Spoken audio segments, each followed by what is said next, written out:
guides and angels, they just have such beautiful, fun, joyful sense of humor, sense of energy. They're just so fun. And they said, yeah, Wendy, you were like a tough nut to crack. And then they show me like a picture of like a walnut and like you're trying to like crack it with like a chisel.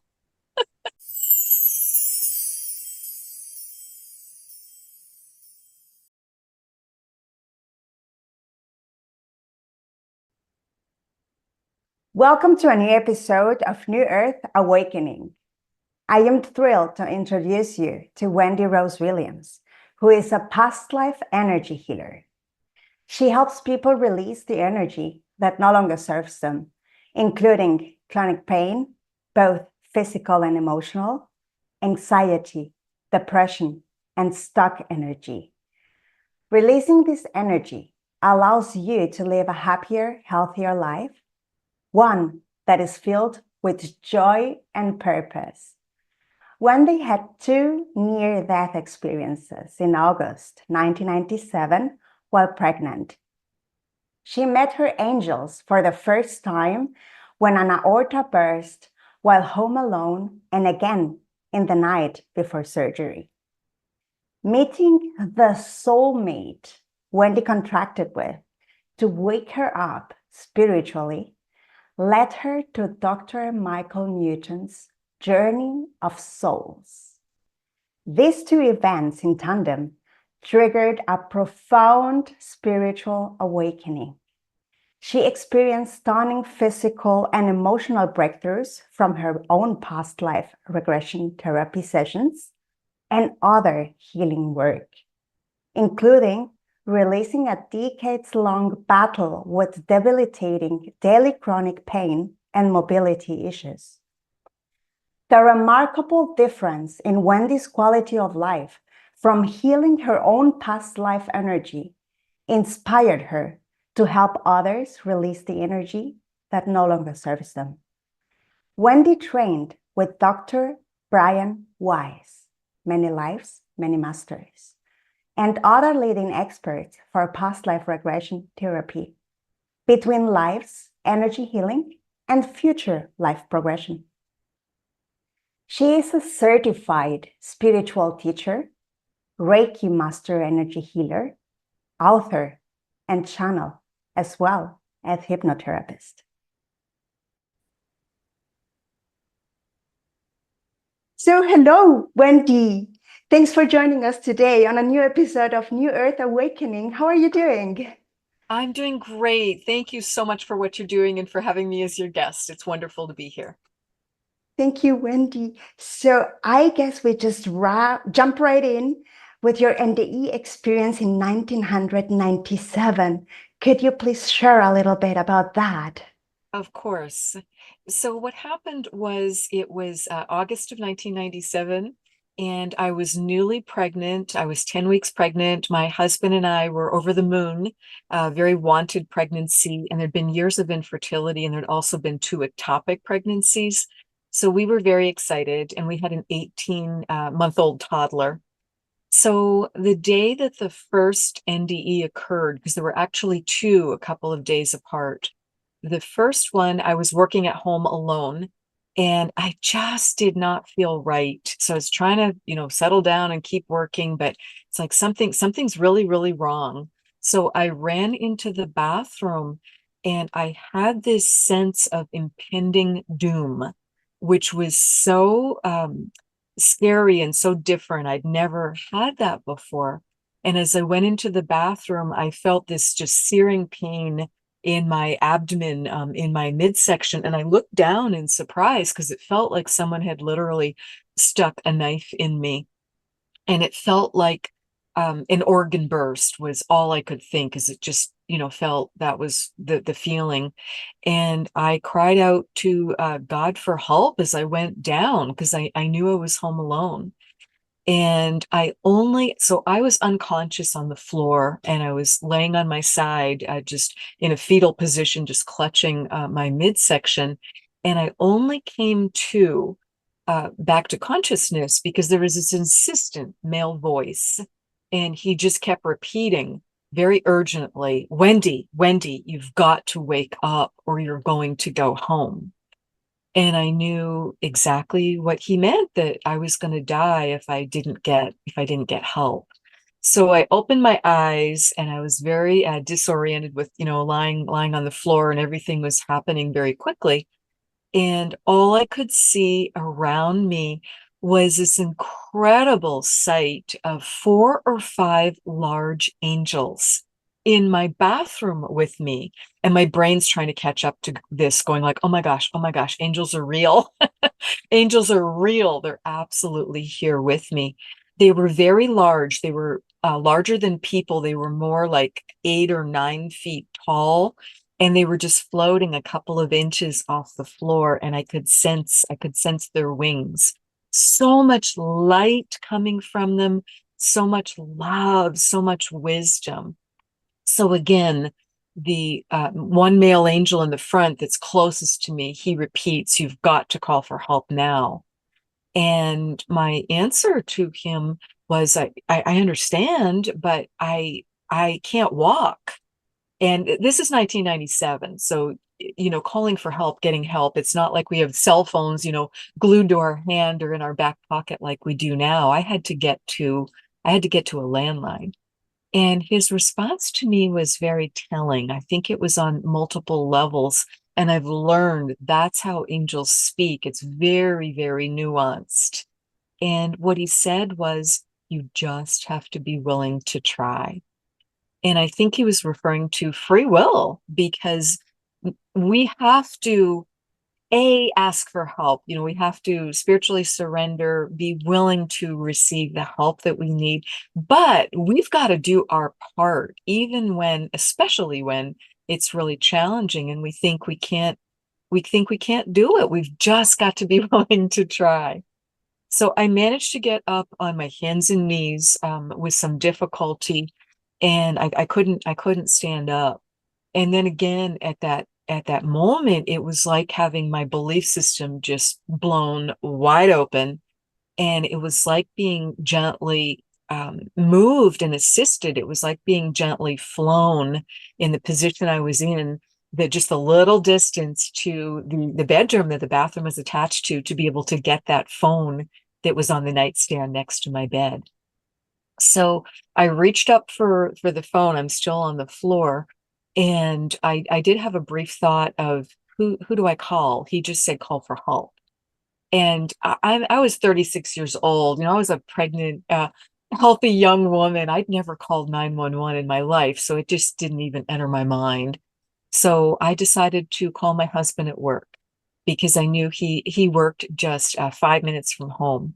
So miracles continue, because I got him on the phone right away. I have never reached my husband immediately at work like that. And I give him a lot of credit, because all I said to him was, "I need you to drive me to the hospital now. Can you take me to the hospital now?" And all he said was, "On my way." And I could hear him slam the phone down. So I had just enough time to call the OBGYN office. I told them what was happening, and I told them that my abdomen was distending really oddly. My midsection was getting bigger and bigger and bigger, and I didn't know what that meant. So that was one more symptom, because they asked me if I was bleeding vaginally, and I said no. I don't think it's a miscarriage. I don't know what's happening, but I feel like something burst, and my abdomen does not look right.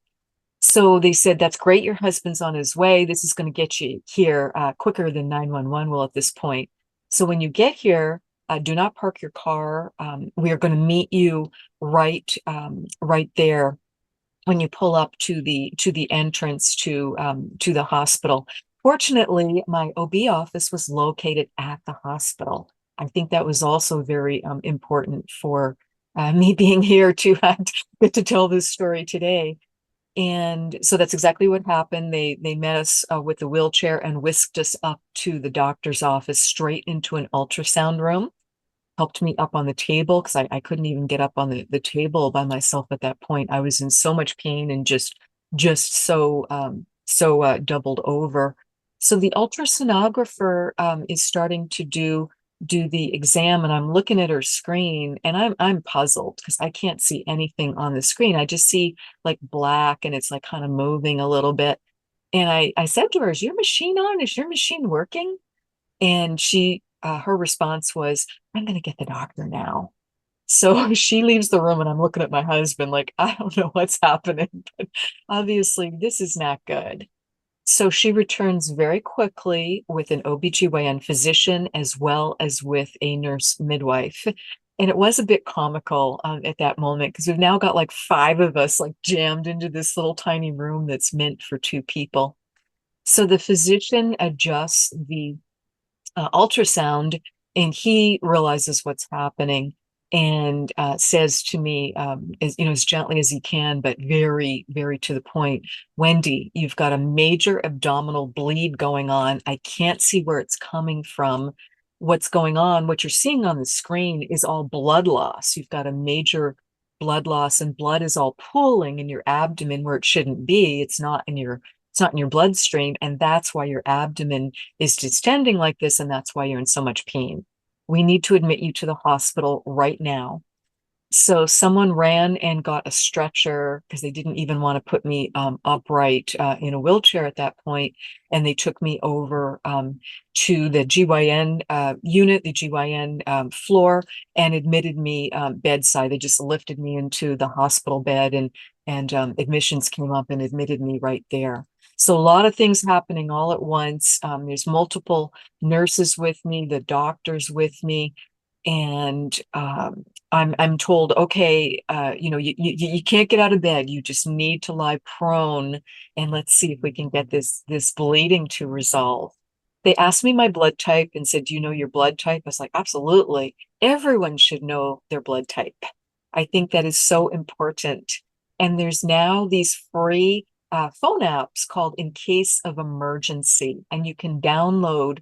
It's called an ICE for In Case of Emergency, and just download it to your phone and put in your blood type, put in any medications, anything essential that someone might need to know about you. Because if you're ever in a situation where you're in a car accident, or you've had a medical emergency and you can't speak for yourself, you're going to have your phone there. And 911 doesn't need to know the code to your phone. They're able to get into this ICE app and look up vital information. So I told the nurse, I'm A negative. So she goes out to, because I clearly needed transfusions because I was losing blood very quickly. So she goes out to the nurse's station. And I also noticed, because I worked in healthcare, so I was kind of seeing more than the average person might see. I knew some of the implications. I knew they were really worried about me. I very much appreciated they put me right next to the nurse's station. So she's out calling the Puget Sound Blood Bank. I lived in Seattle at the time, Seattle, Washington, and she's calling to get some A negative blood for me from the regional blood bank, because in Seattle, there's a regional blood bank to not be wasting blood because it's such a special life-saving resource. So the nurse comes back in a few minutes later, and she's not happy. And she says, "I can't get any blood for her. She tells the doctor, "I can't get any blood for Wendy right now because evidently there was a train collision a few days earlier, and the blood bank is letting me know that they're out of A negative blood at this moment." So there wasn't any discussion of going to universal, donor or anything like that. It's just, okay, they wanted A negative, they couldn't get it at that moment. So she starts calling around to some of the other large hospitals in the area to see if they could borrow some blood from them. And I'm talking with the doctor. There's a brief discussion of taking me immediately to surgery, but we don't want to because we don't have blood. We don't know what's really going on, and I'm pregnant. So we make the decision, and I'm very comfortable with the decision. I knew it was the right decision at that moment. We made the decision to wait and watch, and I was being very closely attended because the body is such a miracle. Our body is just recreating and regenerating itself all the time. So we wanted to see with 100% bed rest, could this, bleeding stop on its own? And I was kind of going through in my mind, I'm like, okay, if that was an organ that burst, what are the non-essential organs? Do I hope this was my gallbladder or my appendix? Because we don't know what it was, and if I'm correct that it was indeed an organ that burst. So they were able to get blood for me 6 or 7 hours later, and they hang blood, and I'm going through it very quickly. And also still in so much pain. So they tried giving me a little Demerol to get me to just be able to relax and start healing. And it just did nothing for me.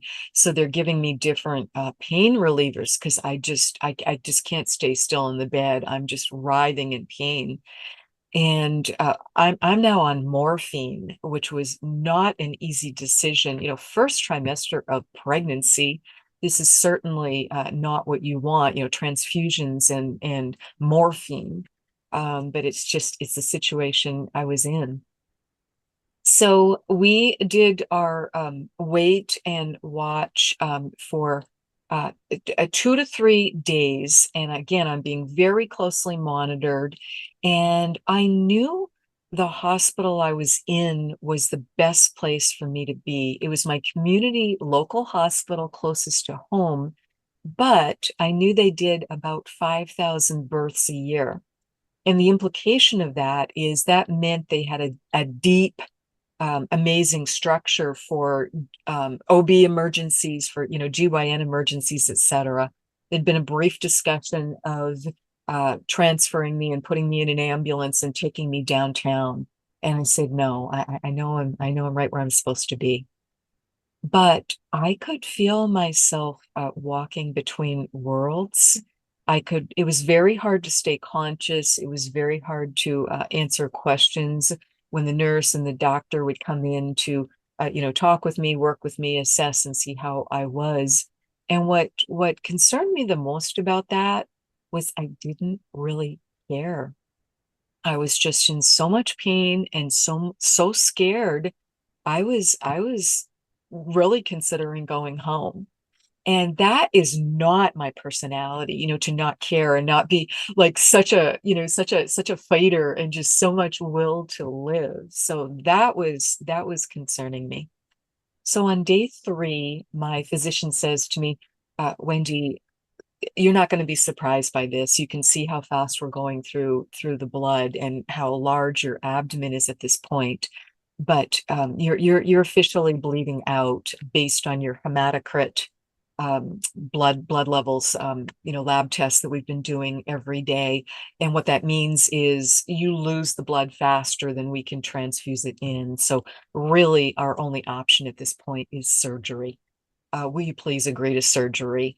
So I agreed. I signed the paperwork.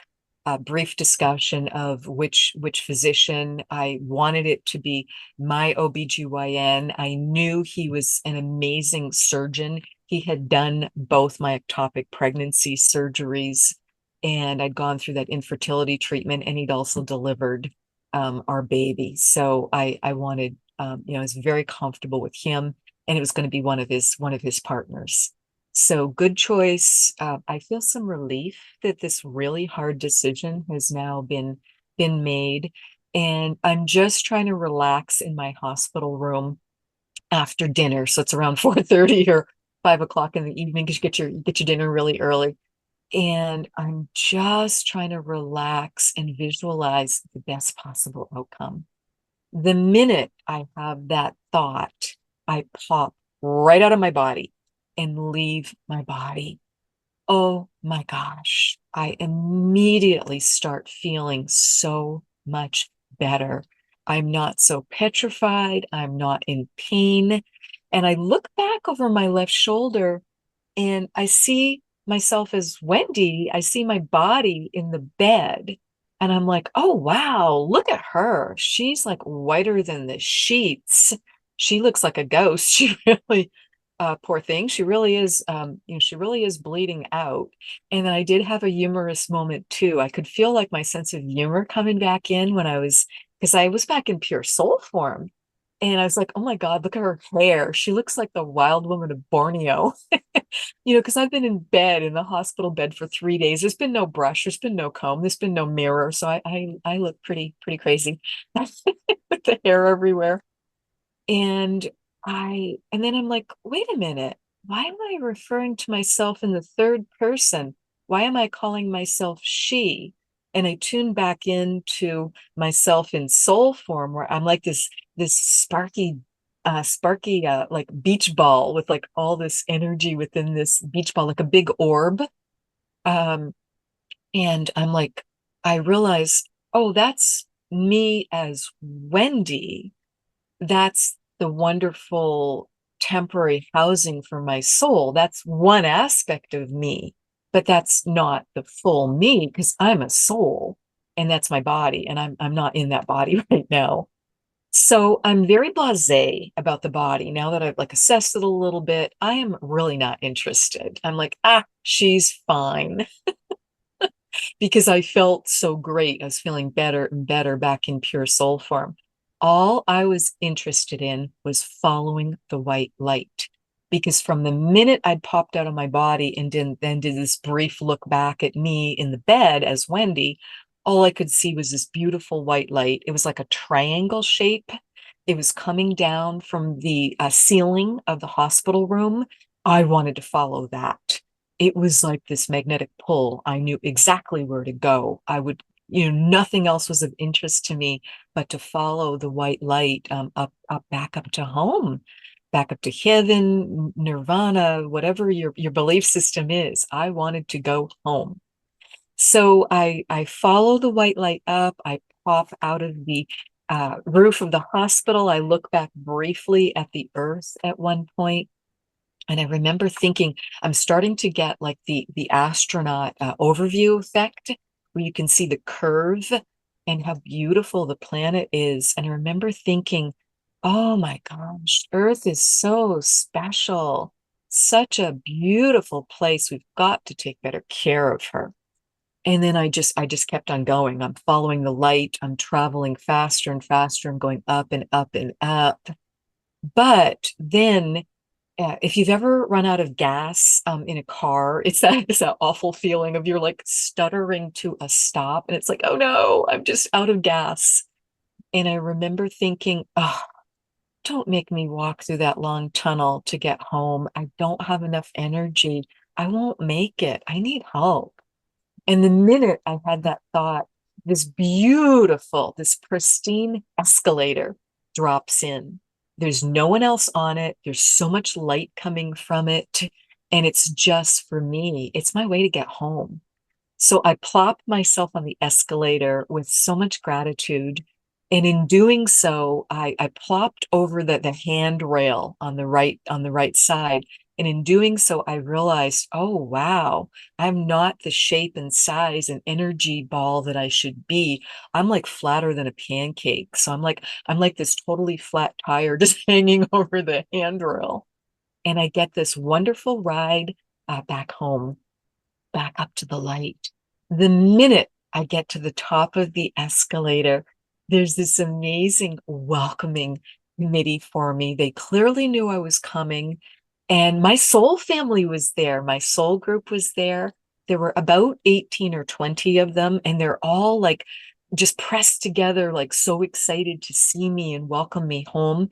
I can see the same 4 or 5 angels standing right behind them, and I could tell the difference because my soul family all looked like those big orbs, those big amazing balls of energy and soul form. They all looked the same, but I knew exactly who each one was. I knew the difference. I knew, oh my gosh, there's my 4 grandparents. I'm like, there's my mom's parents, there's my parents, and there's one of my best friends.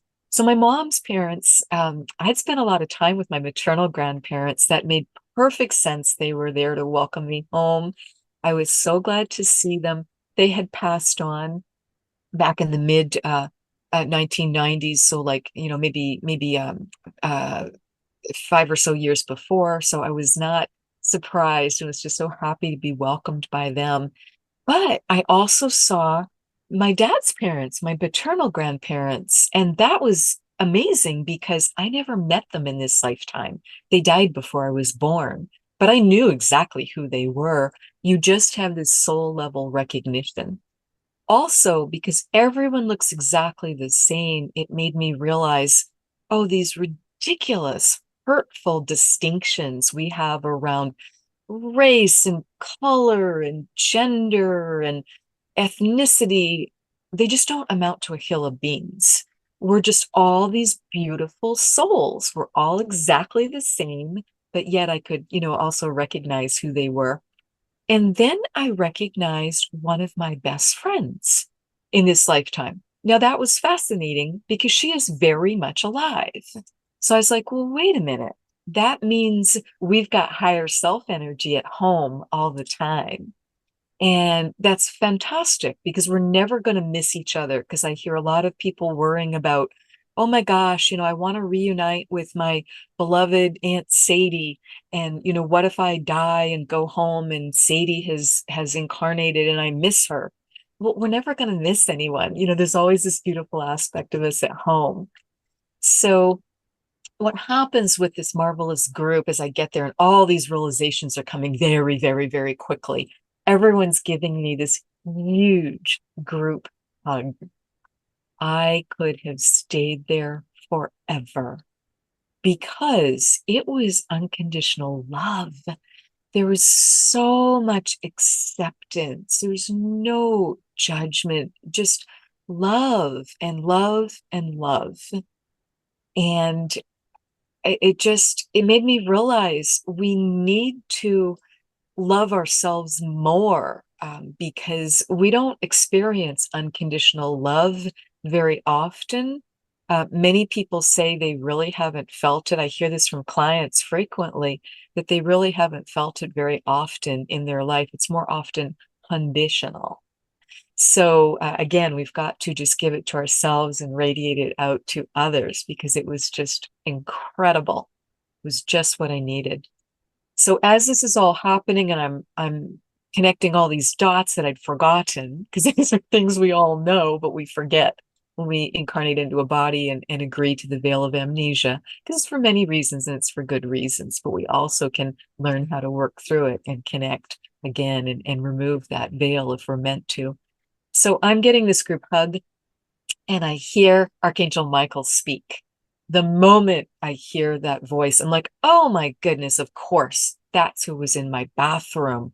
I am so grateful that that's who came and helped me when I was in the bathroom, home alone, and helped me call for help.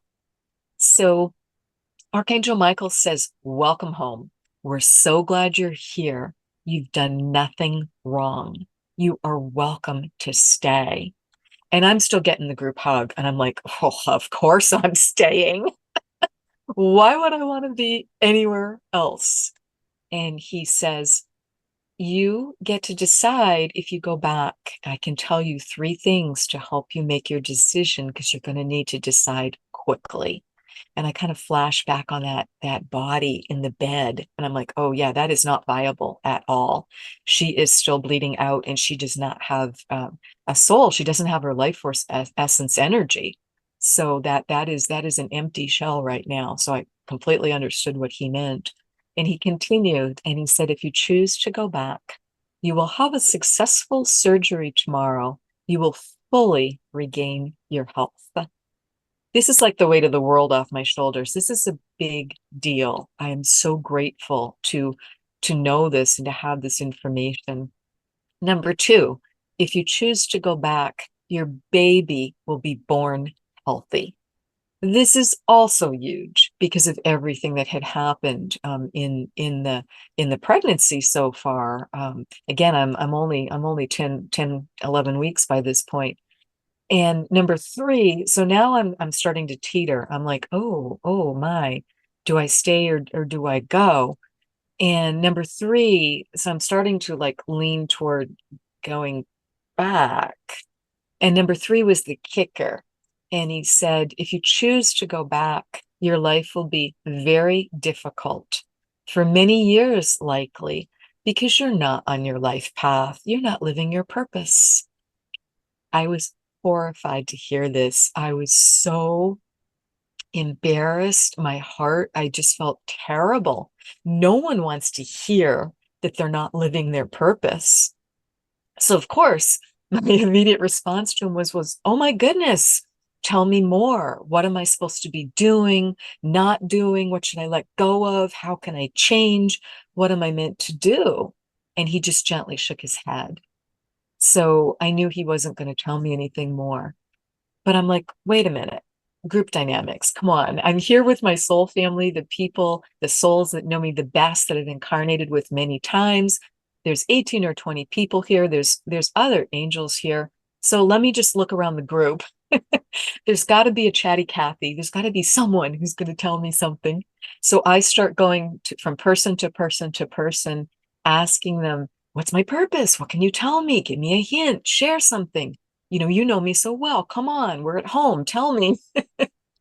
And no one will tell me anything because they're not supposed to. But it takes me a minute to catch on to that. So I just start to deflate again because I had been just healing and getting back more into a better shape energetically.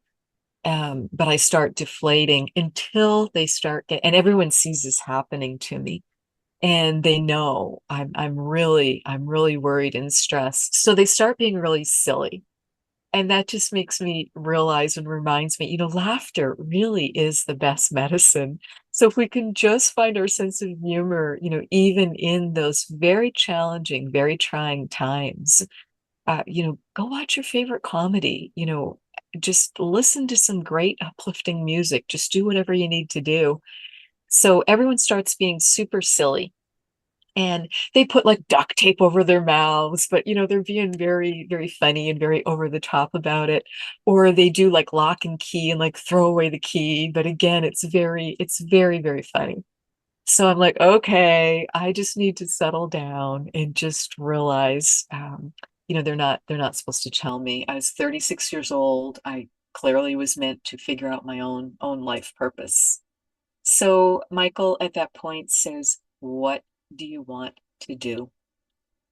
The minute he asked that question, all I could see was our adorable daughter's face. And Tara was the cutest toddler. She had this brown curly hair. She had these huge hazel eyes. And as I looked at her face, it was not the normal size. It like filled my world view. It was like an IMAX 70-foot screen, only bigger. And I couldn't see anything else. It was like above the top of me, above everywhere around me. All I could see was her adorable face smiling at me. And it was like my vision really changed and I could just see everywhere. And when Michael asked me that, it's like, oh my gosh, I need to go back for my children. I want to go back for my children. I'm going to have another healthy baby and I just want to be their mother. So I said to him, put me back in, coach. I'm ready to play. And what I meant by that was I was going to find a way to figure out my purpose and to just engage with life at a deeper level. So he's just beaming at me. Everyone is thrilled and they like go into cheerleader mode and they're like, you can do it. We'll be with you. You can do it. We're so proud of you. Get back in there. And everyone gives me one more huge hug. That time I could feel and I recognized it wasn't just the unconditional love that clearly I was needing. It was energy. I could feel energy being downloaded to me. I don't think I would have survived that surgery the next day without that amazing trip home. So I get that energy download from everyone, my soul family, as well as from the angels. And then they just let go. I step back and Michael just turns me around and puts me back down on the down escalator this time.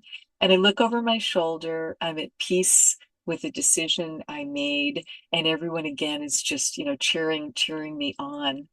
and I just go easily right back down through that same beam of light, and I plop right back into my body gently in the hospital bed, and then the beam of light is gone.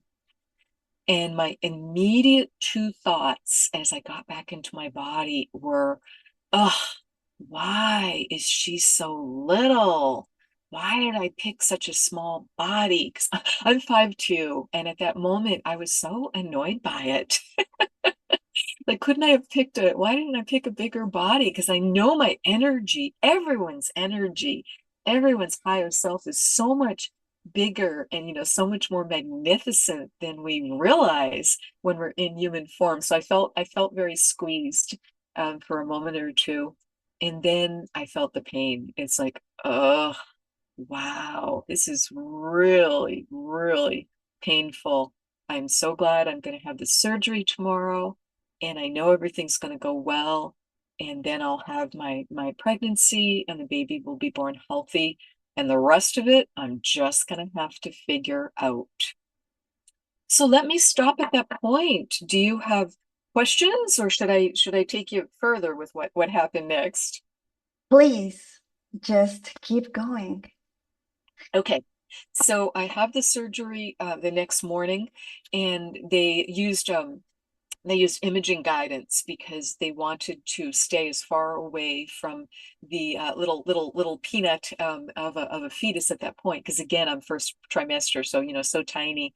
And what they found as they did the surgery was it was actually my fundus, fundus, that had ruptured, and that is an aorta. So it was pumping out blood. It's the top of the uterus. So my uterus had actually ruptured while I was pregnant. And that was why so much blood loss and so much pain. So they were able to surgically repair it. And it was a the surgery was a big deal. My physician had been consulting with a lot of different people at other teaching hospitals and had been doing a lot of networking. I think he had kind of an instinct of what might have been going on. And so he later would tell me after the surgery that they were so fortunate, because he's like, we were at the top of the uterus, and the fetus or baby was like tucked in the lower left corner, like as far from the top as possible. So we just made sure to go nowhere near that area as we were doing this surgical repair. And he estimated, based on the amount of transfusions that I'd had, that I lost an estimated 3/4 of my blood supply during that period of those several days from when the uterus had first ruptured until we did the surgery a couple days later. So I am so fortunate on so many levels because there just was so much assistance for me. And thank you to modern medicine, and thank you to my husband for getting me in, so quickly, getting me to help. So I then go home. I recover a couple days in the hospital. I'm in the hospital another 3 days or so. And I go home to 6 weeks of strict bed rest. I was weaker than a kitten. I couldn't have done anything else if I wanted to. And we were very fortunate because we had a marvelous live-in nanny who took care of our daughter, because we were both working full time and we both had some business travel. So we had this marvelous nanny that was a part of the family, and she was taking care of me as well as our daughter. So I recover enough to the point to go back to work. I go back to work part-time for 2 weeks, and then went back to full-time. It was a job I loved.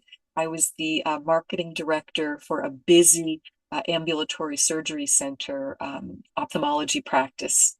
And so I'm back to work. I've been away from work for like seven weeks at this point. I'm now visibly pregnant, and people are, coworkers are passing me in the hall. They're like, Wendy, we're so glad you're back. We're so glad you're okay. What happened? I had no words. I would just say, oh, thank you. Thank you for caring about me. I held on to the pregnancy. was basically all I could say. I had tried to talk to my husband a little bit about what happened, and he just didn't have the belief system to take it in. I mean, I didn't either at the beginning of this. If these direct experiences had not happened to me, I would not have believed they were possible. um, I was what I would term a casual Christian when this happened. I believed in God. I believed Jesus was his son and that he had incarnated to help uplift humanity at a dark time. And I believed that Jesus was an amazing healer. And, that was about the limit of it. I didn't have any knowledge or interest in spirituality, in energy and metaphysics was not on my radar. I had my master's in business association administration degree. I had an MBA. So did my husband, and it just wasn't on our radar. And he was, what I realized as I tried to talk to him, I realized he was actually more traumatized by what had happened than I was, because he didn't have the benefit of the two NDEs. So put yourself in his shoes. Here he is, 39 years old with a toddler and with a pregnant wife who is at death's door. And he's probably, going through in his mind, am I going to be doing this solo? So he just didn't, he wasn't able to be someone for me to talk with about it. I tried to talk to my mom a little bit. She lived in Boston. She'd been very concerned, but she wasn't able to get off work and fly out to join us. So it was just my husband and I, with our toddler, and thank heaven with that nanny with us. So I'm and the irony of that is remarkable, because I was living in Seattle, and Seattle is home to IANDS, the International Association of Near-Death Studies, and it is the oldest chapter of IANDS, which is this beautiful, amazing support group for those who've had near-death experiences. But I didn't know about it. I chose not to talk to medical personnel because I had been alone for both of the experiences, and it was 1997, and I just had enough common sense, and I worked in healthcare, as I said. I had enough common sense to just know I don't need a psych eval. I know what happened, even though it took me 20 years, 21 years to actually share the experience. It took me that long to unpack it all and to be able to verbalize it like I can verbalize it now. So, many things needed to happen. So what happened next? I'm back at work. Everything is going great for about 6 weeks. I'm slowly regaining my health. My husband's incredibly busy. He's one of the owners of a software company. So, we're just doing life. And then I get called into my boss's office on a Friday afternoon. I don't think a thing about it. We had a great relationship. I thought, oh, he wants to chat about the weekend, or give me something that he needs done next week. So I go into his office and I see like the weight of the world on this man. It's like, oh boy. And I see human resources rep is sitting there with my personnel file on the table. So they don't have to say a word. The minute I took one step into his office and saw this, I knew what was happening. It's the dreaded Friday afternoon layoff. So I get laid off from a job that I love, and I've been there for about 3 years. And this was a big deal because we very much counted on my income. I'm pregnant. I'm still regaining my health. This is not the time you want to be out interviewing. Also, I carried the health insurance for the entire family. So we lose not only my job, but we now have no health insurance, and I'm pregnant. And it is not an option to, have like a home birth or go into a birth center, because I am high risk all the way from what had happened. I needed a hospital birth. So, my employer does their very best. Wendy, we're so sorry. Here's what's happening. Severance. We'll go ahead, file for unemployment. We'll give you a great reference. Let us know anything we can do to help you land on your feet. So that's what happens. So I go home, lick my wounds, and file for unemployment insurance right away. Tell my husband, tell our nanny what's going on, and it's like, okay, we're just going to figure this out. We're just going to need to tighten our belt and figure it out. But there weren't a lot of expenses that we could cut because we had moved into a larger home. Next baby's on the way. And our one of our cars had just died of old age, and we had just purchased a minivan to have the space for two car seats. And so we're counting on two full-time incomes, and that's no longer our reality. So I spend the week starting to job search, and just what expenses can we cut? Do we have any room left on credit cards? What can I do to manage the household budget? And my husband's just at work, pedal to the metal. So 1 week later to the day, it's now November of 1997, and he is super late coming home from work, and I'm really concerned because I can't reach him on his cell phone either. And it's about 3 hours past the time that he would normally be home. So I'm thinking, did he have a fender bender? Did he run out of gas? What's going on? So I'm sitting like right by the front door when he comes home around 8 or 9 o'clock that night. And he says, and again, I just see weight of the world on his shoulders, like I had not seen before. And he says, Wendy, I need to tell you something really hard. So let's sit down. And I was like, are you okay? What is going on? I've been so worried about you. And he let me know that he was going to payless paydays. And then he starts to explain why. I can't hear anything past payless payday. I'm like, those two words don't go together. I don't get it. So I had to stop him at a certain point. I said, I'm so sorry. I'm having trouble hearing you. And what he was trying to communicate was his software company, which he owned with four other owners, had been doing very well. They employed about 100 people. They had a beautiful office in downtown Bellevue on Seattle's east side. And they had gone belly up. They had gone out of business very, very quickly. There'd been some signs, and he hadn't been sharing them with me because I had been regaining my health, and he just felt I had enough on my plate. So he had not been telling me what was going on.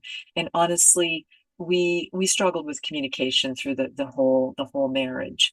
So he lets me know payless payday means he's going to be working very long hours because they've got to figure out how to resolve their lease, because they've got this lease. They've got to figure out what to do with all the furnishings and equipment. They've got to get all their employees approved for unemployment. And he's going to be doing programming. And I'm like, why are you going to be doing programming? He's like, because we've laid off all the programmers. We're down to just the owners. We need to figure out how to fulfill the contracts we've already been paid for to be able to keep our reputation. We can't just renege on these business agreements because, it's obviously not the right thing to do. And I want to keep working in this industry, in this area.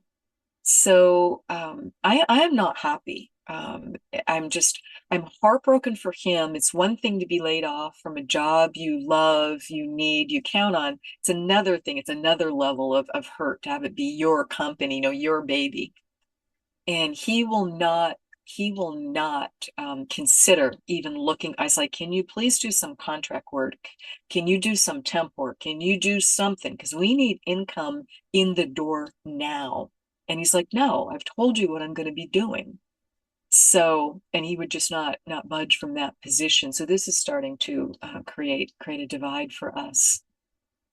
So I again, my very best empathy is like, I'm so sorry, take the weekend to breathe. I'm, and then on Monday you can file for unemployment. At least we can get that going. And he tells me, oh, Wendy, I don't qualify for unemployment. I'm self-employed. There is no unemployment insurance. I didn't know that. I had never been, hadn't been self-employed at that point. So we're literally now down to my unemployment insurance with no health insurance, and that is not going to cover the mortgage and the car payment, let alone food on the table and other essentials. So we're in a really tough spot. So again, I'm like, oh my goodness, that Archangel Michael certainly had it right. He was very specific with what he said, and it had, was coming to pass very quickly. We had not realized that this was, again, it was November 1997, and the country was actually, it was a very deep recession in many parts of the world, but, we didn't know that. How do you see those things coming? And we had purposefully worked in different industries. I'm in healthcare, he's in software. That was a strategy, so that we would always be employed. And here we'd both gone down. So I tried negotiating with lenders. That did not go well. They actually said to me, thank you for letting me know you're both out of work. We will be repossessing your home as well as your van as soon as you miss enough payments to do so. So this is becoming dire. Can't get any loans, can't get any credit cards. Neither one of us is working. Well, he's working, but there's no pay for it. So, and I'm looking for a job, but not finding one quickly enough. So, thankfully, we were saved by Bank of Mom, and my mother stepped to the plate, and she kindly, she would just, look at the bills with us every month, and I would just tell her, the essential bills and what we were short. And she would just loan us, that amount for the month. And we wrote a note with her for the money that we were borrowing for when we would both get back to work. So fast forward to the birth, everything changes March 13th, 1998. So we've now gone from November to 1990, March 1998. Our daughter is born healthy. She's one of 13 babies born. I was able to get health insurance. I got it in the most incredible, magical way. I was sitting in the pediatrician's office with a visit for our daughter, and I heard Michael, Archangel Michael, as clear as day. And he said, look, look. And I could see this lamp on a little side table in the pediatrician's office getting brighter and brighter and brighter. So I could see this brochure in front of it in like a little stand. So I was like, oh, he wants me to grab that brochure. There's something there important for me. So I run over and grab the brochure and I shove it in the diaper bag to read when I get home. What it was an application for a program called WIC, Women, Infants, and Children. And I was able to qualify for the first time for health insurance for myself, and including covering the pregnancy as well as for our toddler.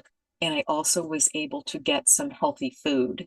So it basically was the food stamp program, but with health insurance and some medical care. And we had not been able to qualify for anything because we were wealthy, because we owned a home and we owned two vehicles, all of which was in total jeopardy, but we weren't qualifying until then. So I was approved for a 24-hour hospital stay, which I was so grateful for. So it's now March 13th, 1998. I am back at the hospital delivering, and they gave me one-on-one nursing.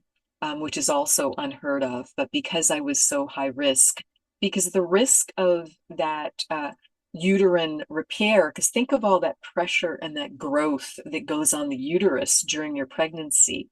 And there was concern that the uterus could rupture again, in which case the baby would go up to my heart and lungs. So I was at risk for dying, the whole way through the pregnancy. So it was a very stressful pregnancy. I just kept trying to hold on to what the angels had said, that I was going to have I was going to be okay and regain my health, and that the baby would be born healthy.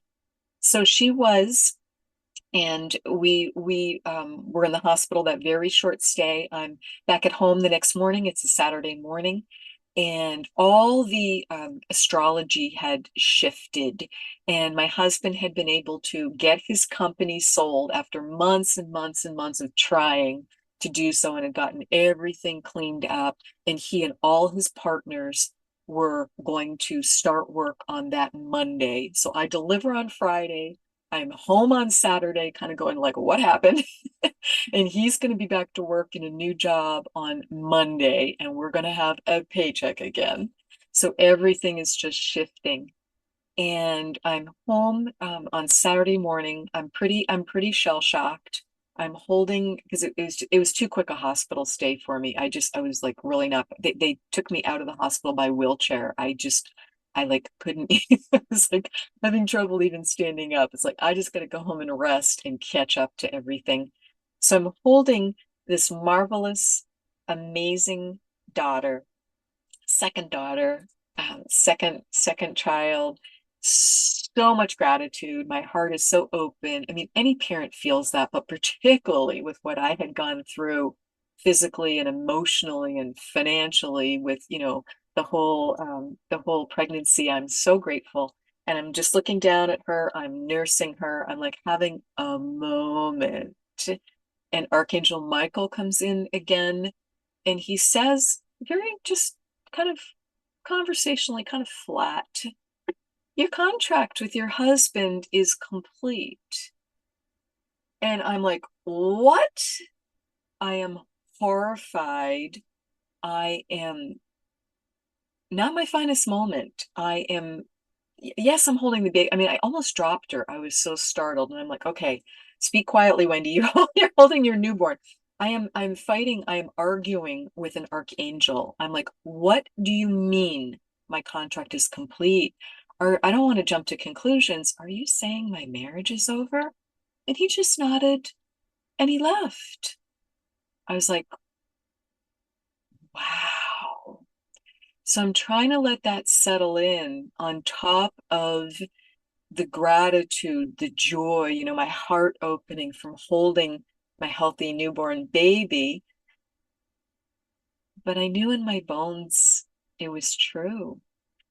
I knew he wasn't saying it to be cruel. I knew it was something I needed said because I had been pushing it away. I had been denying it. I didn't want it to be true, but it was true.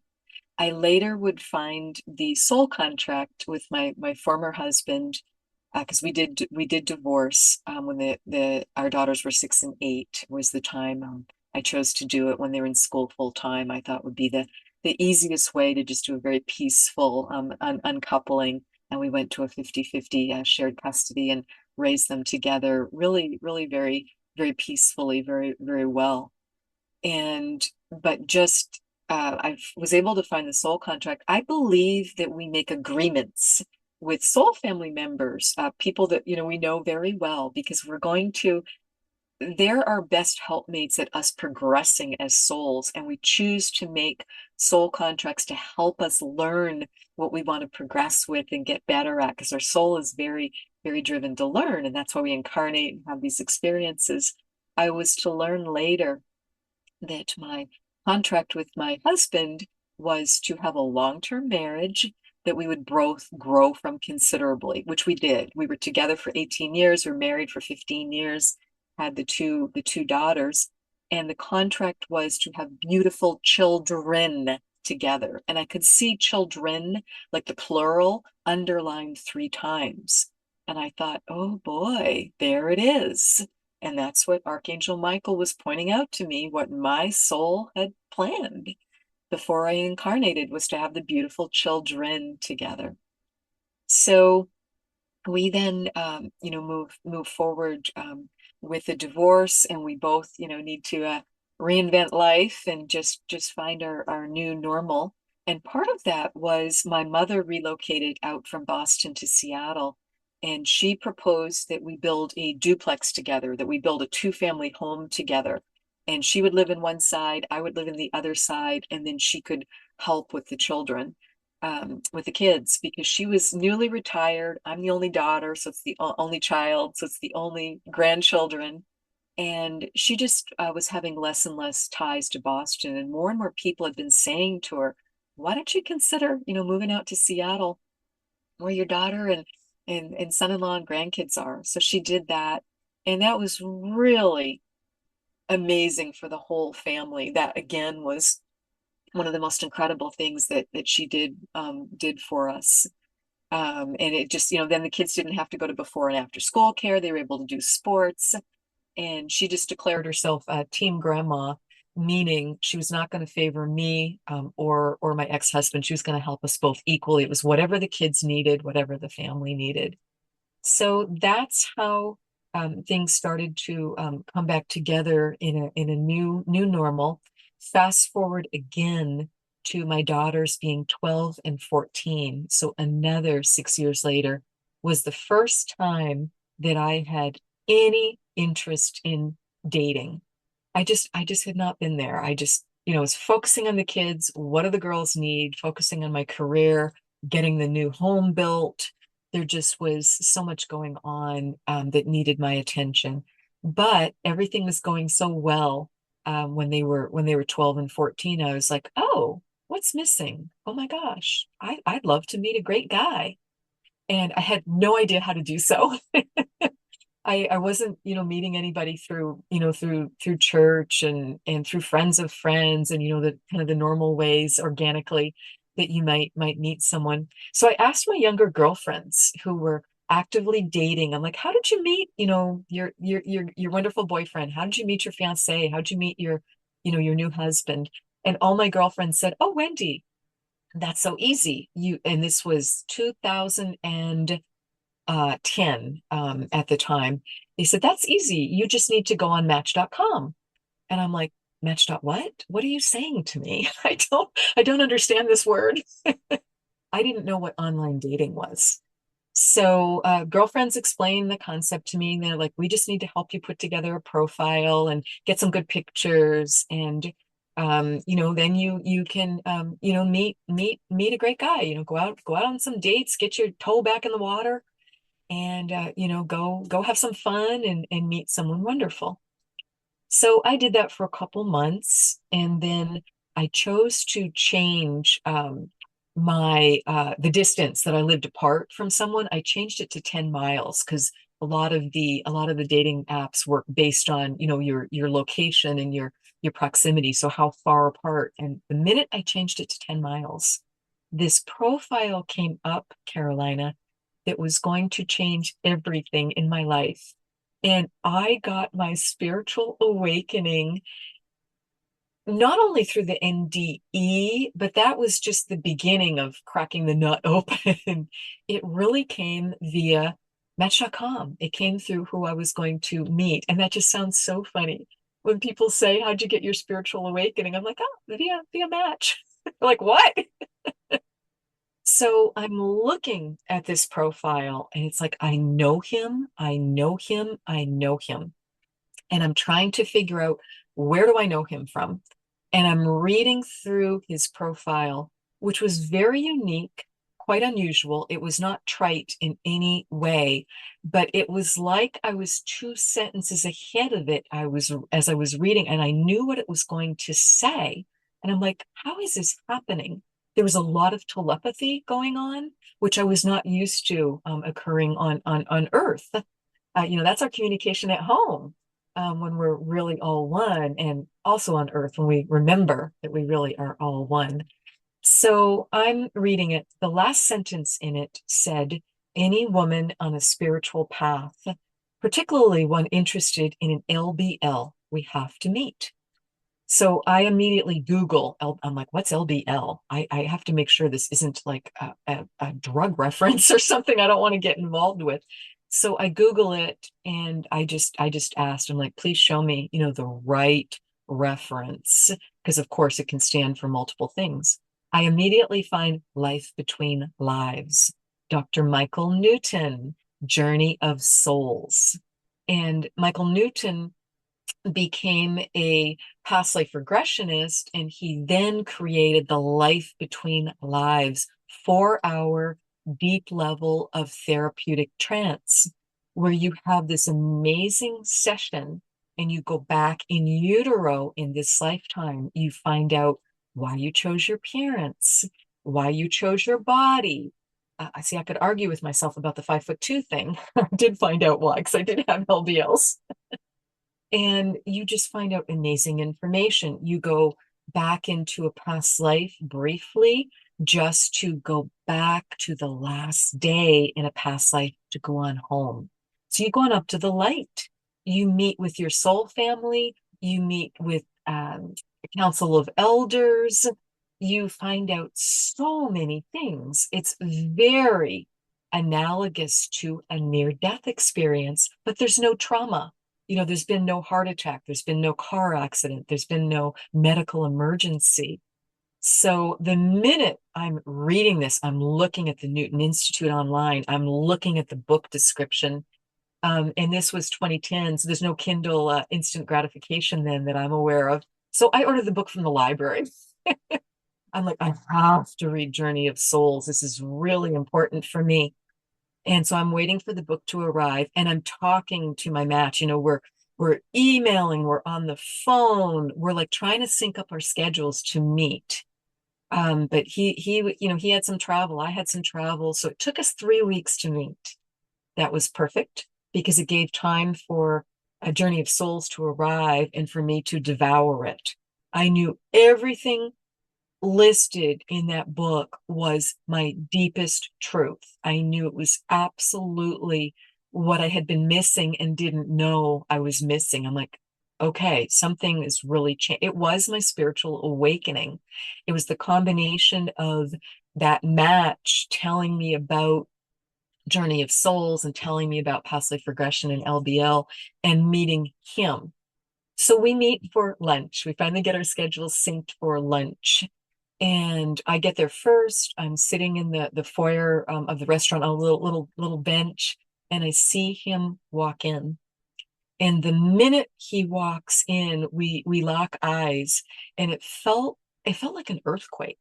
I could feel the earth moving, and I could hear clear as day because I'd become very clairaudient after the near-death experience. I mean, I could hear guides and angels, and I was starting to sort out, what was my own higher self. And so that had been the gift, one of the many gifts of the near-death experience to me. And I could hear this clear voice say, your life will never be the same. So he walks up to me, and I'm gobsmacked. I can't move. I can't stand up. I'm just sitting on the bench, like staring at him. And he drops down on one knee in front of me, and he's just peering into my face. And he says, I know you. I know you. And I was like, I know you too. So he helped me up, and we walk into the restaurant. We were there for 3 hours. We would have been there longer back to work. So we're finishing each other's sentences. There was so much excitement to it. We were clearly two souls who knew each other really, really well. We would later find over the next 8 years, 21 shared past lives together. We dated exclusively for 13 months. It was the highest highs and the lowest lows of my life. It had so much intensity to it because there was so much past life energy coming in, and it was wonderful and it was horrible. It was really, really off the charts. And that's not my personality. I'm really peaceful. I'm really level-headed. So I'm like, why am I in this dramatic relationship? What is going on? But we were putting so many pieces together. We were both just progressing in so many ways. So our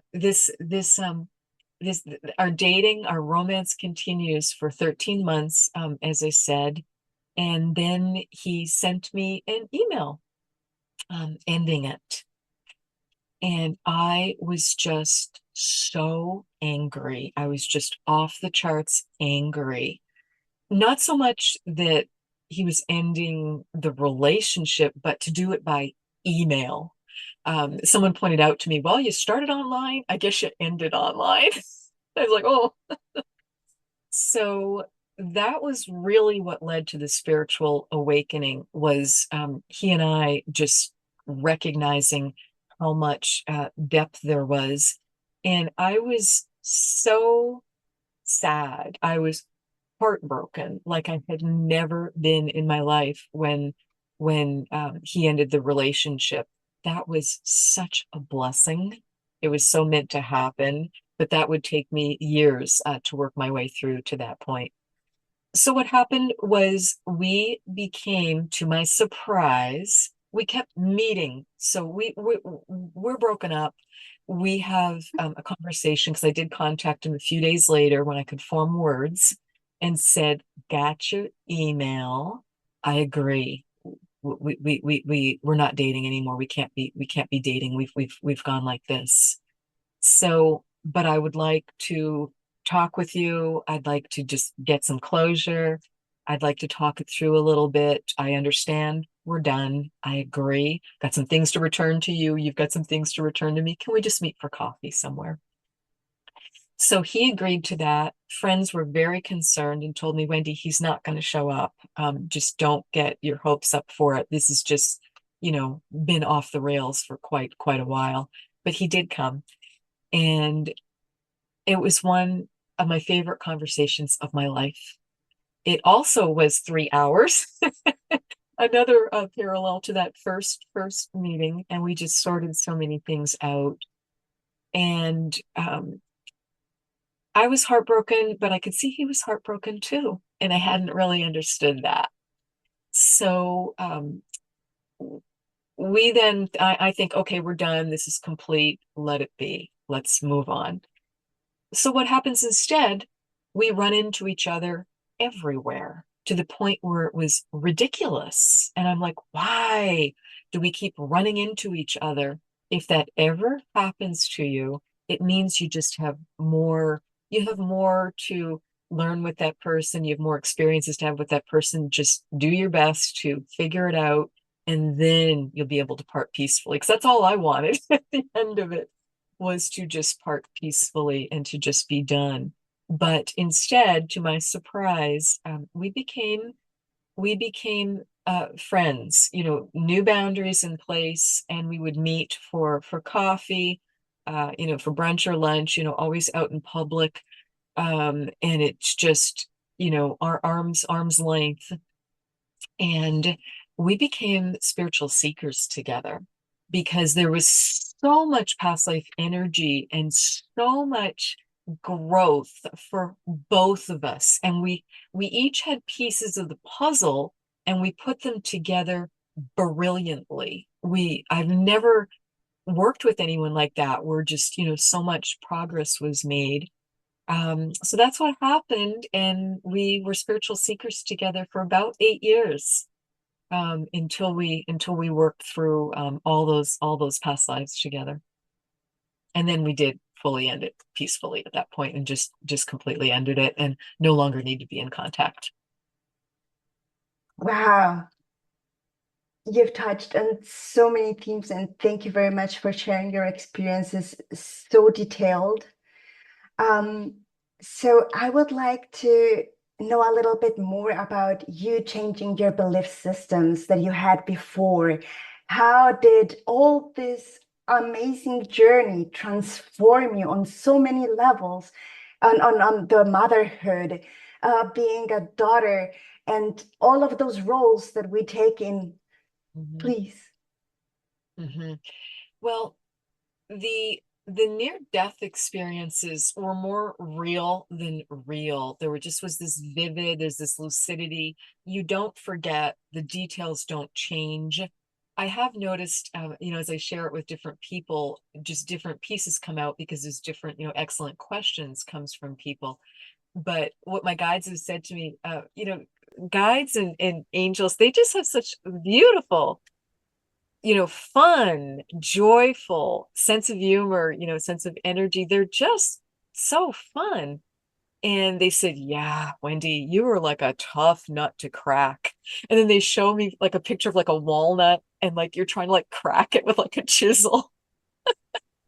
So, yes, my belief system had to just really change and really fall away because I just was so just, I had such a narrow belief system before the NDEs.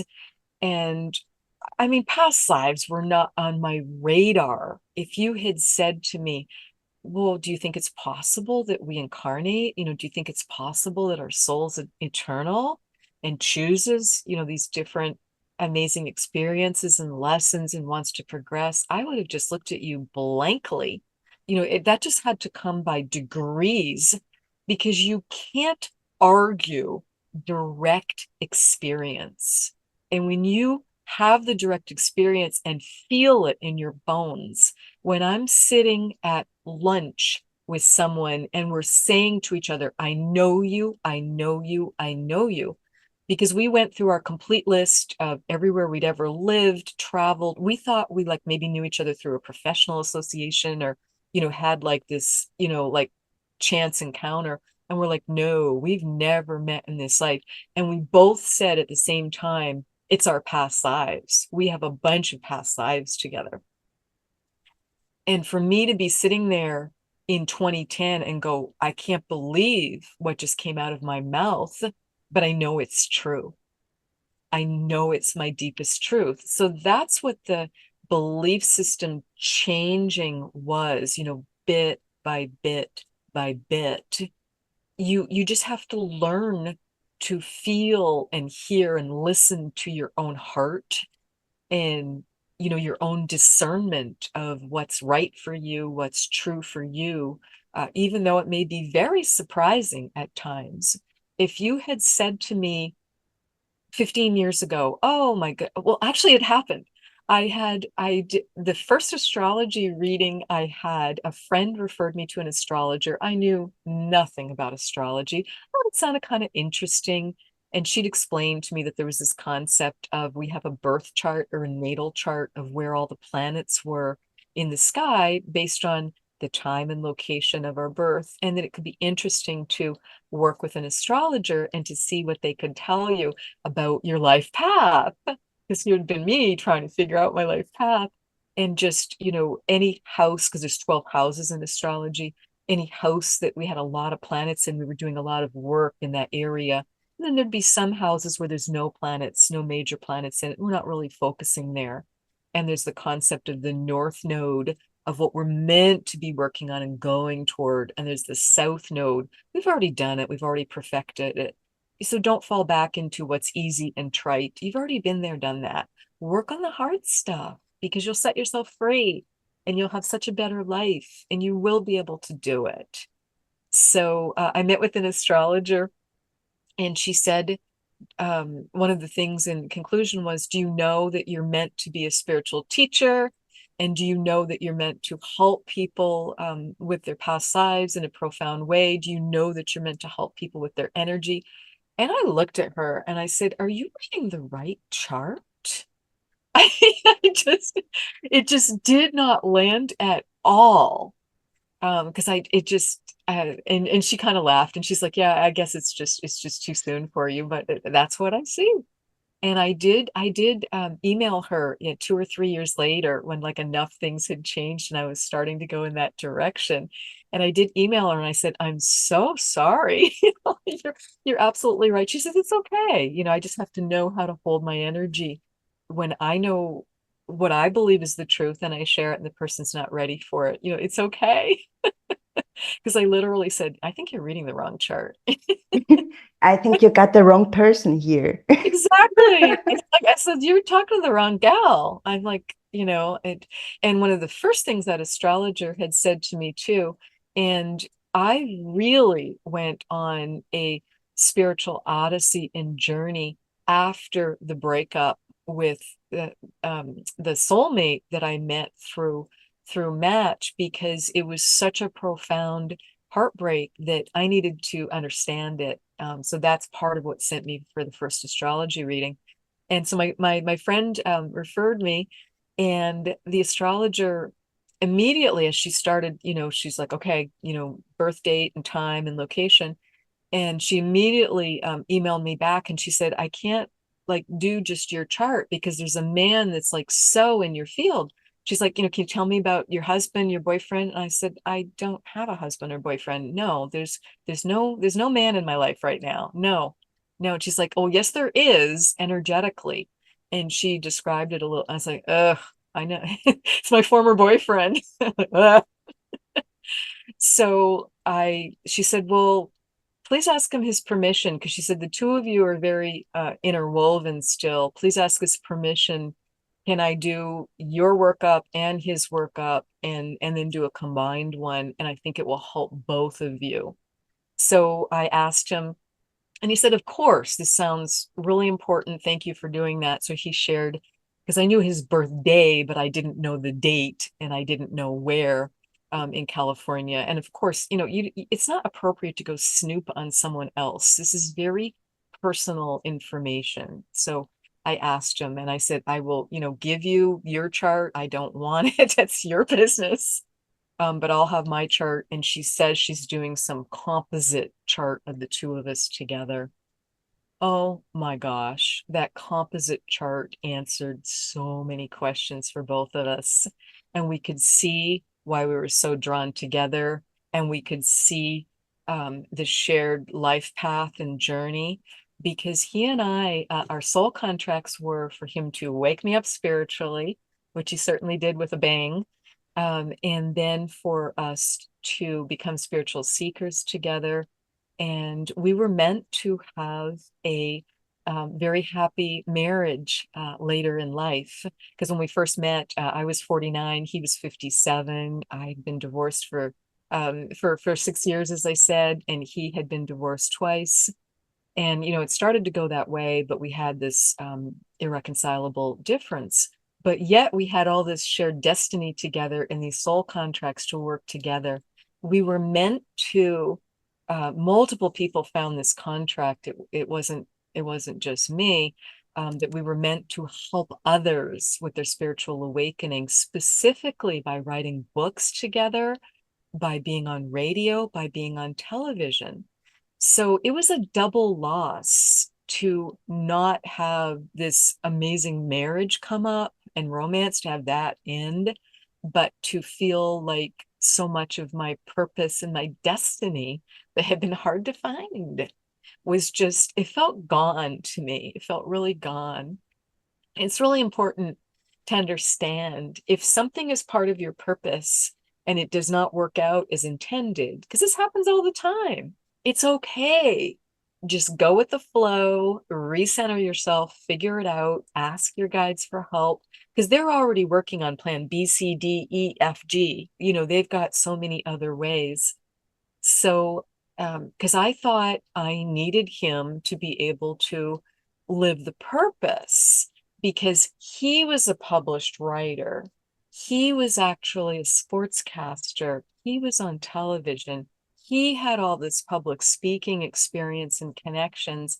I had none of that, and was petrified of public speaking where I couldn't see the audience. And that was fascinating to me. I needed major past life healing for that. I was always fine in person, by phone, by email. Ironically, I did healthcare business development for 30 years. So I was in, a sales role. But if you put me on the setting of radio, or like Zoom nowadays, where I couldn't see the audience, I would lose my voice. I'd get so scared. I would lose my voice. I would get sick. I would be throwing up. I mean, I was petrified where I couldn't see the audience, because it was past lives where there had been a similar scenario where I was speaking from the heart. I was working to help others, and I had been imprisoned for it, tortured for it, killed for it, had family members killed for it. So it had created this huge block. So my former boyfriend was helping me with it. And he's like, okay, we're just going to practice. We're going to role play. We're going to do this. We're going to figure this out for you. I'm going to get you your first radio, going to get you your first podcast. It's a small little podcast. No one's going to listen to it, Wendy. You just need to get over yourself and you can do it. So he was helping me. And the same thing, I really was driven to write the books. I so wanted to help others, and I could not figure out how to get the books done because I thought, again, too narrow-minded. When you say you're meant to write books together, that meant to me, he and I were meant to write the same book together. You know, I write a chapter, you write a chapter, or whatever process of writing a book together.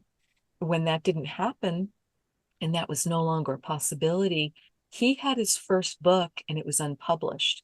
He didn't know how to get it published. He couldn't get an agent. He couldn't get a publisher.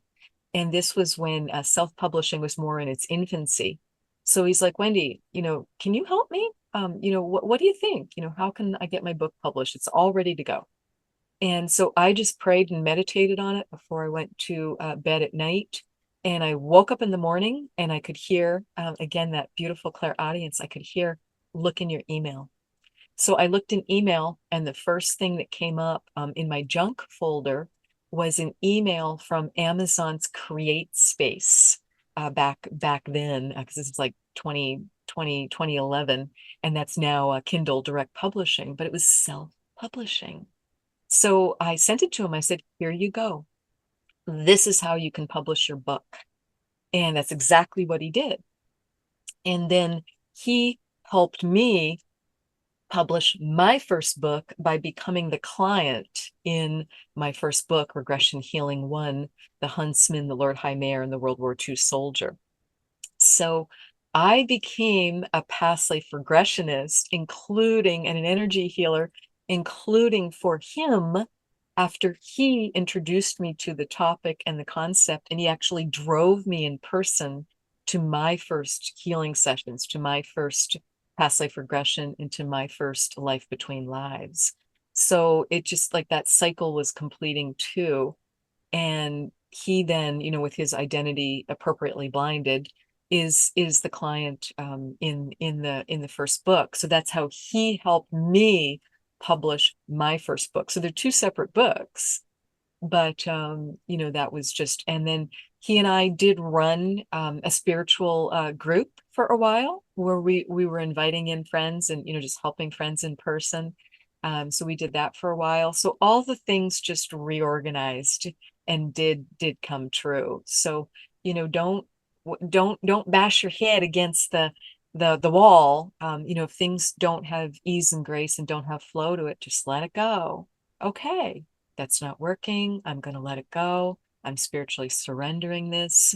If you want me to do this, show me a new way. And it just always comes. It might come via our dream or a chance encounter that's not chance at all. It's being carefully helped. And then it'll just be flowing again to get you on that purpose. Awesome. We can cut if you don't want to answer, but it sounds to me like you made a huge quantum jump, basically, like coming from this place where you would calculate everything meticulously and think about how can I handle this best? What is the most intelligent, straightforward plan? We have this structure set up, because I listened to a podcast with you, an interview showing your house, your amazing new home you live in. And you shared the procedure until you got there and were actually living in there. But before that, you just, it's like you changed completely and you were just listening to your heart. So I want to have a tiny house. Let's check it out. And then you were paying like $500 or something for a rent, this place, to put the tiny house on it, though you didn't have the tiny house yet. you know? And that's something that maybe Wendy years ago wouldn't have done, you Correct. know? No, that's a great discussion. You don't need to cut any of that. I'm very happy to talk about the quantum leaps. So what was the breakthrough for me was the first past life regression that I went to as a client in 2011. It was November 2011. So 11/11, wake up. And I went into that 2 hour session with a Newton hypnotherapist in downtown Seattle. And we had talked by phone. I was really drawn to her. But I had no spiritual practice. I didn't know how to meditate. I was very type A, very controlling, very anxious. And she was upfront with me. She said, "You're not an ideal candidate. You're just gonna have to let go of any expectation, or we're just gonna have to see what happens." I was like, fair enough. I get it. So I went into her office and I had the most profound 2 hour session.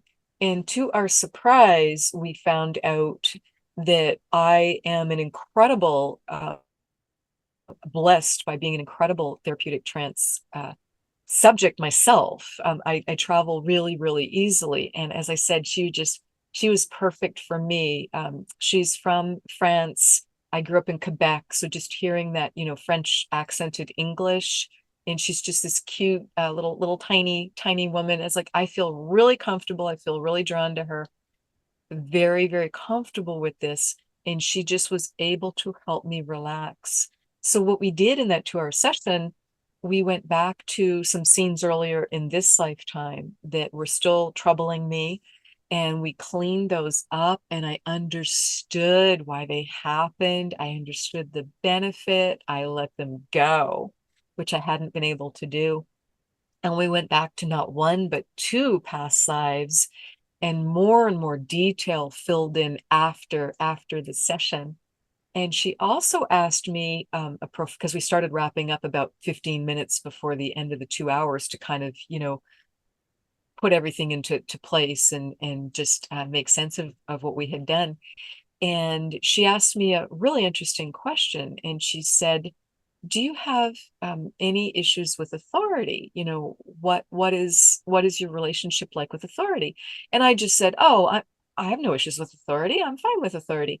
Meaning I felt like I was a respectful person. I'd certainly never had any trouble with the law, but on the surface. But the two lives that came up in a nutshell, the first one was I was this wealthy young woman in London, and I had snuck out. My father was a banker. We were wealthy, and I'd snuck out to go to the market alone, which a young lady in that time was not meant to be unaccompanied. But I just wanted to go have fun, have a little adventure. So I was just buying some cheeses and some fruits, and I saw this man who I knew slightly. I knew that he was desperately poor. He was out of work. I knew his wife was sick, and I knew he had a large family to feed. And I saw him stealing. So I just turned a blind eye to that. But the stakes got high quickly because the merchant, of course, puts up a cry, "Hey, stop thief." And this poor man is like running with his food that he's stealing to try and feed his family because he's got no other resources, no other alternative. And there was a bobby right there. There was a British policeman right there. And because I was right in the proximity in that past life, he stopped me and said, "Where did he go? You must have seen this man." And I had all this conditioning, to work with authority, and work with the policeman, and turn him in. It wasn't right. It just wasn't the right thing to do. Wasn't right. So I made a decision right in that instant to lie and to distract the policeman and to try and give that man more time to get away. So that's exactly what I did. So it was interesting. That's of course why she brought up the question about authority. And then in the second past life, in that very first past life regression that I went to, I find myself as a male, so that disoriented me for a minute to find myself in a man's body, and I was chained to the walls, long chains in a prison. And I knew I'd been there for a long time. I was so cold, so hungry, so miserable. I knew I'd been there for a long time because my clothes were like almost rags and my hair was really long and straggly. And I knew I usually wore my hair shorter than that. It was the Spanish Inquisition, and I had been thrown in prison for trying to save some burning books from the fire. I was a teacher. I just couldn't stand it. I thought everyone was gone, but of course it was being watched, and I saved a couple books. And I also had been teaching people how to read and write, and that was forbidden. You weren't allowed to do that. So, because knowledge is power now, and I mean, it's freedom in so many ways. And just, that was part of how the masses were being oppressed, was through, through ignorance and not being allowed to have books and not being allowed to, free think. So those were the two past lives that came through. So no wonder she asked me, do you have a question, do you have a problem with authority? And the main thing that happened in those 2 hours that allowed me to then start quantum healing and jumping and changing so much of who I was and just letting things really flow differently was I released anxiety. We healed anxiety because I'd had anxiety my whole life. I mean, I was 50 years old when I went for that first session, and I'd not needed medication for it, but I was definitely playing it small. I had a lot of anxiety, a lot of fear, a lot of left brain overthinking. And my heart was, it was very closed off. It was very broken. It was very shut off. And I think that's why the difficult romantic relationships too, because I attracted those because I needed them to break my heart open, to give it a chance to heal, rather than, keeping it with baling wire and duct tape all around it, which was what I was doing. So that's what just really, really started to change things, to be willing to, just go with the flow and be willing to, let major change come in. Because, same thing, if you had said to me 3 years ago, oh, you're going to live in a tiny house. And that one, I would have said, you're crazy. What are you talking about? And that one came up too, because I had no plans to move. My mom and I had worked so hard to build this, beautiful custom duplex. I loved where we lived. I loved the property, the neighborhood, the home itself. But things had just been changing. And it just, once my daughters were grown and gone, and once I knew they weren't going to come back, and things were getting more and more expensive. It was too large for us. It just wasn't making sense anymore. But I hadn't let go yet, and my mother had definitely not let go, wasn't ready for a change. But every time I'd work with a spiritual teacher and have an energy healing, and I had at least a half a dozen people gently say to me, do you know it's time for you to consider moving? And you should start thinking about where you'd like to be and what that might look like for you, because it's a really big change coming that's meant to happen. And so, it just was like, like the astrologer telling me you're meant to be a spiritual teacher and help people heal their energy. And I was like, move? Why would I move? But it's been just an incredible experience to have gone tiny.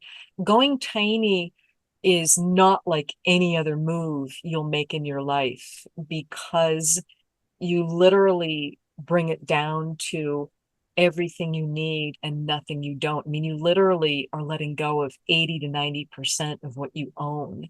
I had never done a full clean out because I'd moved like many Americans move. You're always moving somewhere bigger, and you don't clean out enough because you're so busy getting ready to move, and then you may not even unpack all the boxes. I mean, I was shocked to find unpacked boxes, from 15 years earlier. I found a box marked divorce that was, here I'm emptying it, you know, so many years later, because I just would see that word divorce and just shove it further back up on the shelf. And these things needed to be gone through.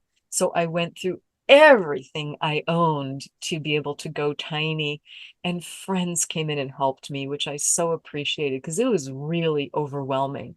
And I would hit the wall with certain areas, certain rooms, certain, areas. It was easy. There wasn't emotional attachment to it, or there wasn't like an overwhelming amount of stuff. But to go through like all the photo albums, and to go through the garage, and to go through all the loose papers that should have been properly filed and weren't. I went through every piece of jewelry I owned. I went through everything, to go tiny and to move into a 399 square foot park model home, which has 2 lofts. So my effective space is about 425 square feet. And then I've got some storage, beautiful storage underneath the house. And then I've got a shed, and I'll be adding a carport, so effectively, for one person, it's great. I've got my home office upstairs in the tall loft, with opening windows and, air conditioner up here. It's great. And it freed me up because I have so much more time. It's so quick and easy to clean the house, care for the house. It's just, it's really, really working out beautifully. And even though I just moved in April, and all the busyness of moving and downsizing again, because once you actually move in, then you see what fits and doesn't fit. And it was another big final round of letting go of things and giving things away. um, I still had enough time and energy to be, working with clients, and to invite in tiny home tours to come in and do a tour. And, I got my book published. I finished a book I'd been working on for 8 years, but the energy just freed up by going tiny and by relocating. And the yard work is, super easy. It's just really, versus having half an acre, it's just made a really big change for me to go tiny, and just be freed up. Do the guides want to say something too? Like, are they, That would be a great way to wrap up. And I'm getting really warm. Let me just take this off. maybe And that's, it's them? yeah, that's exactly. When the guides come in, you get really warm. They just have higher vibration energy.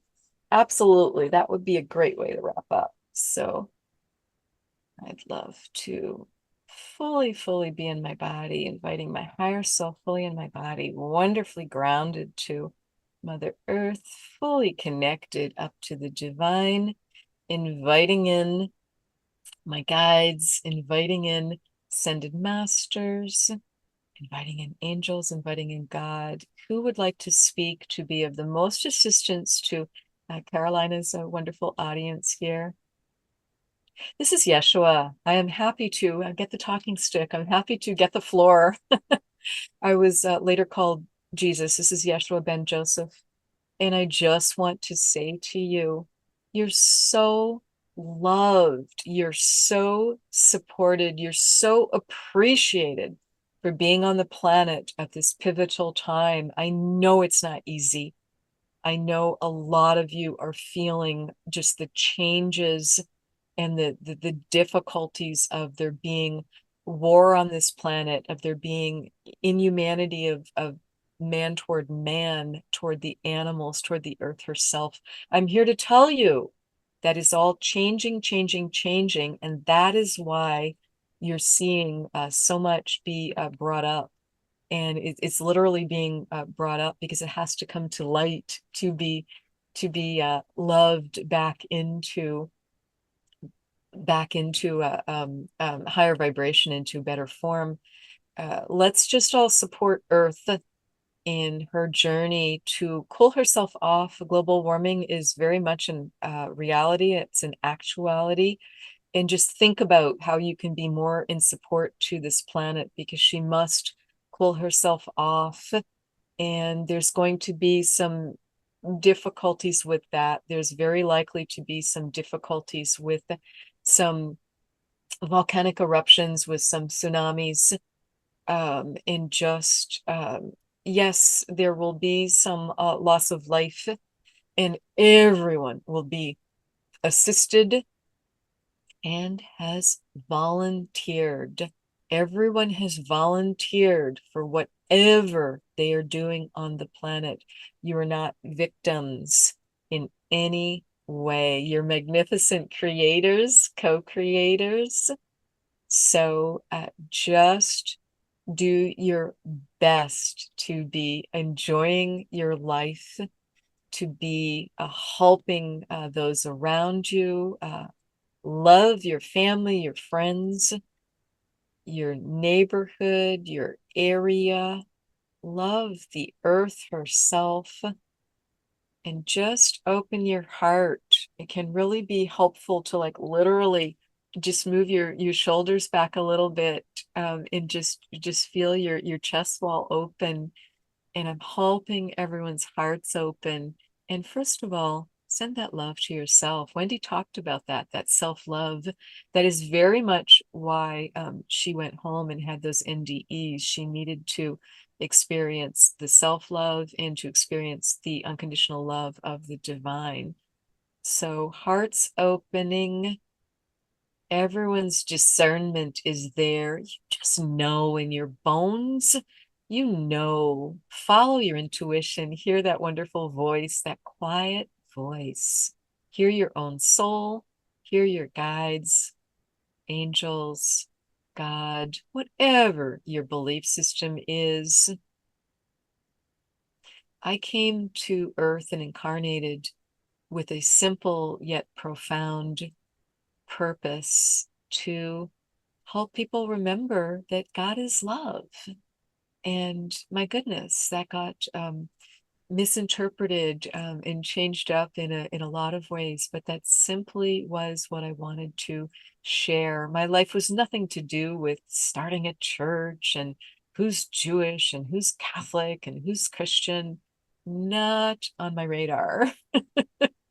We're all just amazing souls, and we're meant to just lift one another up and just walk each other home until it's time to go back on home and going back to the light, and then choose when and where you want to incarnate again, whether it's on this planet, another planet, or in another dimension. Do you have a particular question to wrap up, Carolina? Yes, please. Thank you, Yeshua, for being with us. Yeshua, I would like to know a little bit of how were you able to handle this gap in consciousness between your inner world, your enlightenment, and the level of consciousness that was there at that time when you were incarnated here on Earth? That's a profound question. That's wonderful. I did so by just being in my own energy as much as possible. Just feel it in your heart, feel that love, feel your vibration, feel your frequency, know your own energy, and just be comfortable expressing who you are as a soul.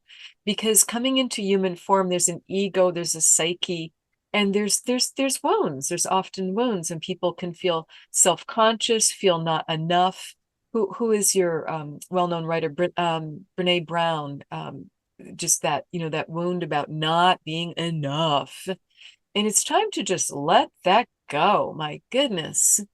And just return to love and peace and joy, and do anything and everything you can to be that, to create that, to feel that, experience that in your life.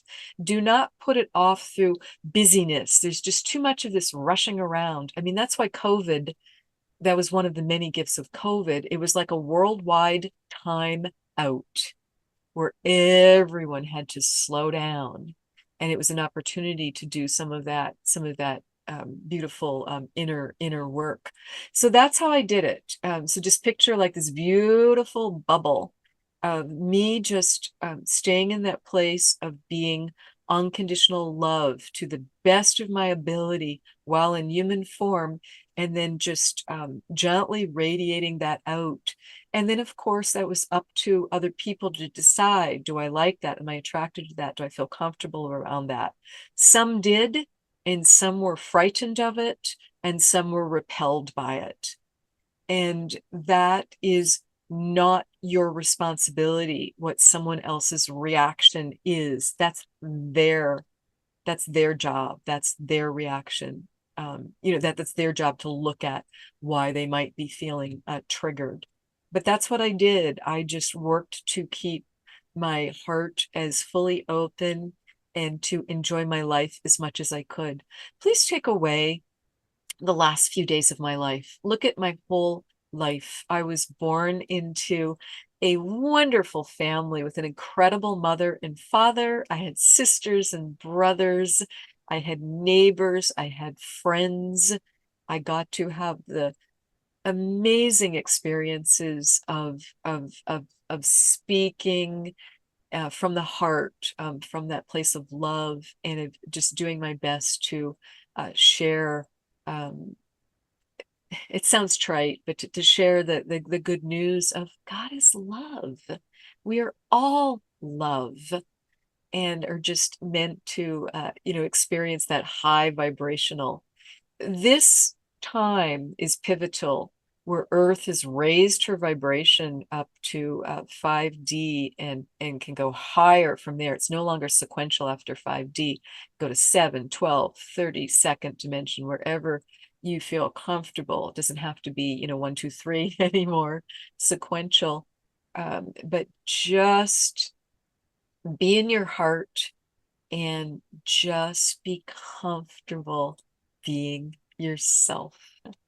Know that you are wonderful and perfect as you are, even with all those um, delightful human emotions. Because, yes, coming into human form, there's then just a quagmire of emotions at different times.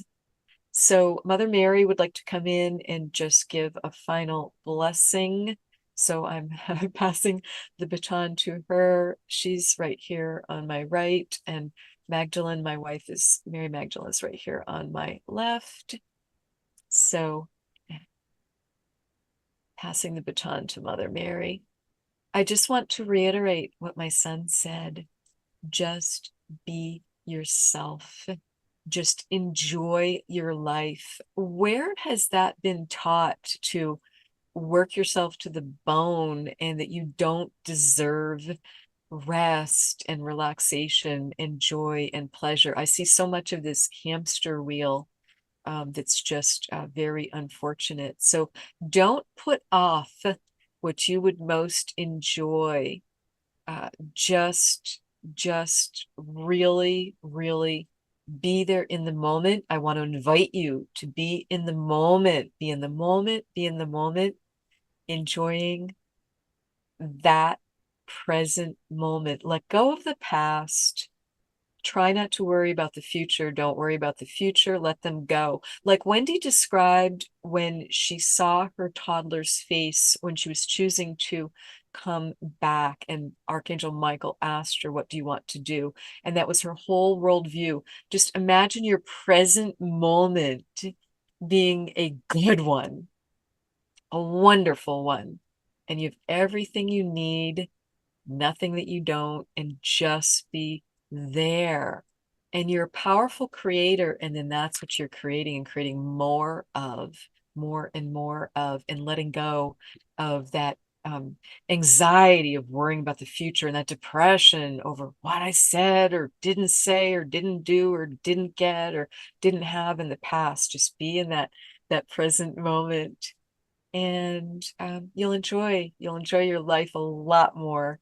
And then you'll just radiate that out like my son did, of just that love and that peace. I mean, he was called the Prince of Peace for a very, very good reason. and just that joy, just that laughter. I mean, his laugh, his smiles, they were just absolutely infectious. They just healed people, and yours does too.